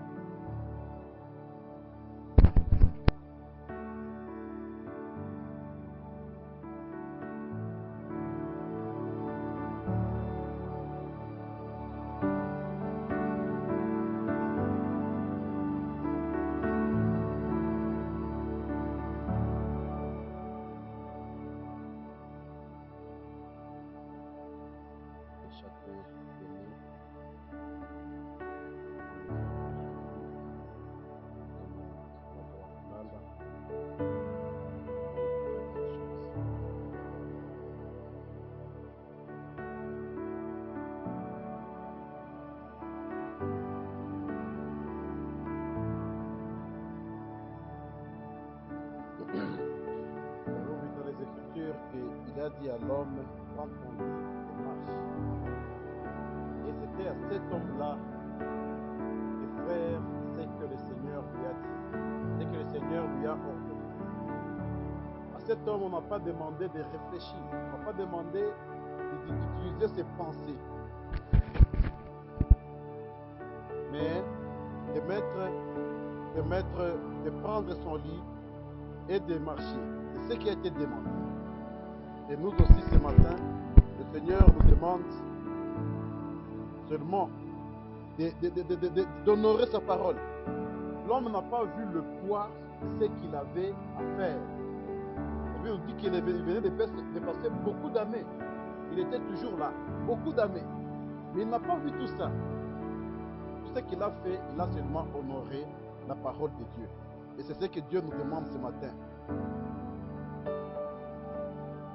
Nous avons vu dans la parole que si on devrait mesurer la grâce de Dieu, il n'y a pas une balance qui puisse la faire selon. Parce que ça dépasse tout ce que nous pouvons penser. Ça dépasse tout notre entendement. C'est au-delà de ce que nous pouvons penser. On a vu que le passage de Jésus vers la piscine, c'était pour guérir cet homme-là. Et le passage de Dieu ce matin, lorsque Dieu nous invite à venir de sa parole, lorsque Dieu nous donne ce temps de venir de sa parole, lorsque Dieu met dans la bouche de son serviteur quelque chose, nous devons prendre cette grâce-là que Dieu nous a donnée. La grâce de Dieu, parfois nous pensons que, je ne sais pas, ce sont des miracles, de voir le mort ressusciter. Mais c'est de venir aussi ici et écouter la parole de Dieu. De venir aussi écouter lorsque Dieu nous interpelle par rapport à ce que nous sommes. C'est ça aussi la grâce de Dieu dans notre vie. Et nous devons demeurer dans cette grâce-là. On a quelque chose qui ne doit pas être là. On a vu demeurer, c'est y rester toujours. Ce n'est pas entrer et sortir. Comme on l'a dit, comme nous l'entendons parfois les gens dire, je vais enlever d'abord vous Christ et puis je vais vous montrer. Non, la grâce de Dieu, ce n'est pas ça. On est chrétien à tout moment. Et lorsque Dieu nous fait cette grâce, c'est pour qu'elle puisse demeurer. C'est pour qu'elle puisse être ce que nous devons vivre chaque jour. Et là, on a vu que le psalmiste pouvait dire, j'aimais l'Éternel devant mes yeux pour ne pas aller à l'encontre de sa parole. Dans la parole, nous avons vu que ce que nous pensons que nous manquons, nous l'avons en nous. La Bible nous dit que les enfants de Dieu ont tout. Dieu nous a donné toutes ces choses. C'est ce que la parole de Dieu dit. Donc, il n'y a rien qu'un chrétien manque, qu'une chrétienne manque. Dieu nous a donné toutes ces choses. Et ce que nous pensons parfois que nous manquons, en réalité, nous les trouvons en nous. Frère Branham nous dit quelque part, dit même la guérison, nous l'avons en nous. Nous marchons avec la guérison. Pourquoi? Nous avons vu de la foi. Par la foi, Dieu nous a tout donné. Mais c'est à nous maintenant de travailler pour cela, de mettre cela en application, de faire que ces choses-là puissent être des évidences. Mais ce n'est pas que nous manquons quelque chose, non. Dieu nous a donné toutes les choses. Ce que tu penses que tu manques est en toi. Et Dieu n'a pas créé les enfants, ses fils et ses filles. Non. Dieu nous a créés et nous a tout. C'est ce qu'il a dit. Ce n'est pas question de se débrouiller. Et de toi et le ciel t'aidera.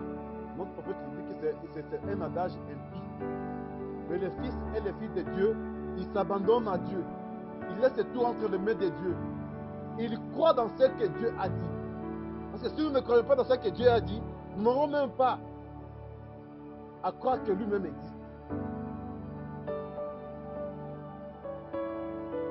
Le jugement commence par la maison de l'Éternel. C'est aujourd'hui que le Seigneur est en train de juger son peuple. C'est aujourd'hui que le Seigneur est en train de nous parfaire pour que nous ne participions pas à l'autre jugement. Parce que si nous devons participer à l'autre jugement, nous serons des perdus. On aura perdu notre temps de venir ici chaque jour. On aura perdu notre temps d'être appelé fils, d'être appelé bien-aimé. Le jugement commence aujourd'hui dans la maison de l'Éternel. Et c'est là où le Seigneur dit que lorsque vous attendez ma voix aujourd'hui,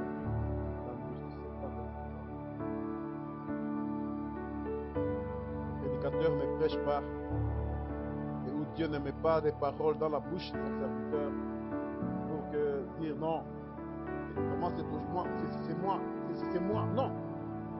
Si Dieu fait cela, rendons-nous heureux. Parce que Dieu nous connaît. Parce que Dieu veut que je puisse changer.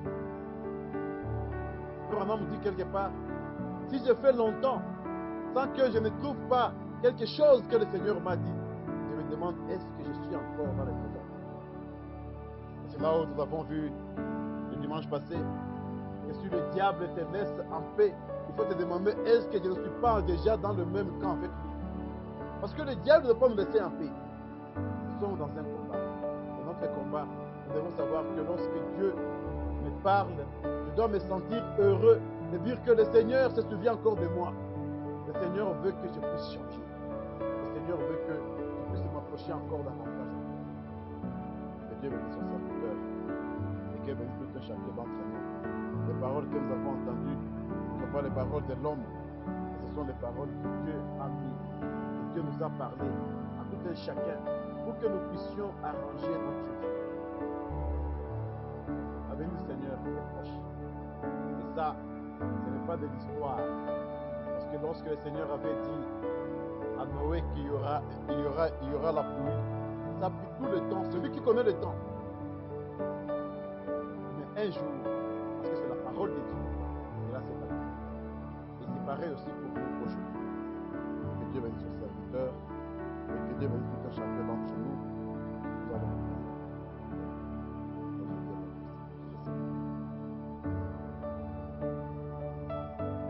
Dieu notre Père, toi Seigneur Jésus, qui connais toutes choses, toi qui connaissais ce matin, oh Dieu, les beaux matins que nous avons vus, Père éternel, avec un soleil qui n'est pas frappant au Dieu puissant, où tu nous as permis, oh Père, de venir nous réunir entre nous et tu nous as parlé cet après-midi. C'est un privilège, oh Dieu puissant, une grâce, Père éternel, lorsque, oh Dieu, nous qui sommes humains, nous qui sommes nés dans le péché, conçus dans l'iniquité, nous en qui nous n'avons pas quelque chose de bon en nous, Père. Seigneur Jésus, c'est que nous avons hérité de nos parents, c'est que tu appelles dans ta parole les manières vaines de vivre, oh Dieu puissant. Mais Père, à cause de tout cela, tu as laissé les cieux, tu es descendu sur la terre, et a porté, Seigneur Jésus, de manière vaine, Père éternel, de vivre sur toi, oh Dieu puissant. Sur la croix, Père éternel, on t'a fait vêtu même, Père éternel, d'une couronne d'épines. Seigneur Jésus, tu as été frappé, humilié, craché dessus, Père éternel, par des créatures. Parce que, Père éternel, nous devions recouvrer notre position. Et tu nous as créé, Dieu nous a créé, Père éternel, la position de fils et de filles de Dieu. Nous te disons merci, Seigneur. Nous n'avons pas mérité cette grâce, Père Saint. Mais, Seigneur Jésus, dans ce saint plan, Père éternel, tu nous as vus, tu nous as sauvés, tu nous as appelés, tu nous as donné, Père éternel, cela, oh Dieu puissant, sans que nous puissions le mériter, Père. Te disons merci. C'est pourquoi ce matin, nous venons à toi, Père Saint, avec action de grâce et de reconnaissance de ce que tu nous as parlé, Seigneur. Ce que tu as parlé à tout un chacun d'entre nous. C'est pourquoi, Père éternel, prends cette parole que nous avons entendue et que toi seul encore tu nous enseignes, Père éternel, afin que, oh Dieu, nous puissions nous approcher encore de toi. Fais que, Seigneur Jésus, comme cet homme-là que tu as guéri ce jour-là sur la piscine, Père, que nous puissions seulement croire en ta parole et exécuter, Seigneur Jésus, ce que toi tu nous recommandes, Père. Enlève à nous, Seigneur Jésus, les pensées. Enlève à nous, Seigneur, les doutes. Enlève à nous, Seigneur Jésus, toutes tes paroles, ô Dieu, et toutes tes manières, Père éternel, qui va te déplaire, Seigneur. Mais donne-nous la foi, ô Dieu, de croire dans chaque parole que toi tu as prononcée. Car c'est alors que, Père éternel, nous allons t'honorer. C'est alors que, Père éternel, nous allons, Père Saint, être, Père éternel, digne de t'appeler fils et fille de Dieu. Bénis, Seigneur, tout chacun d'entre nous, Père éternel. Bénis ton serviteur, ô Dieu, c'est un homme, Père éternel. Donne-lui de la force dans son corps, ô Dieu puissant. Révèle-toi encore à lui, Père éternel, à tout moment, Seigneur Jésus, que tu lui donneras encore à se présenter devant ton peuple et que toi seul tu puisses l'utiliser, Seigneur. Dès que cette parole qui est sortie soit tombée sur une bonne terre, Père éternel, afin que ça puisse produire le fruit. Père éternel, Bénis aussi nos frères et sœurs qui vont nous suivre, Père éternel, et qui nous suivent, Seigneur Jésus. Oh, Père éternel, qu'ils soient aussi bénis comme tu nous as bénis, Seigneur. Car, Père Saint, toi, tu es riche de miséricorde et de bonté et de bénédiction, Seigneur. Et quand nous voulons nous séparer, oh Dieu, que ta paix nous accompagne. Que ta paix, Seigneur Jésus, soit avec ton peuple. Que ta paix soit avec Dieu Tout-Puissant, notre ville, Père éternel. Et partout, il y a tes fils et filles, oh Dieu. Il est écrit que l'ange de l'Éternel campe autour de tous ceux-là qui le craignent. Et ceux-là que tu as aimés, Père éternel. Et les arrache de chaque danger. Père éternel, que ta paix soit sur notre pays. Nous le demandons et nous savons que tu feras au-delà de ce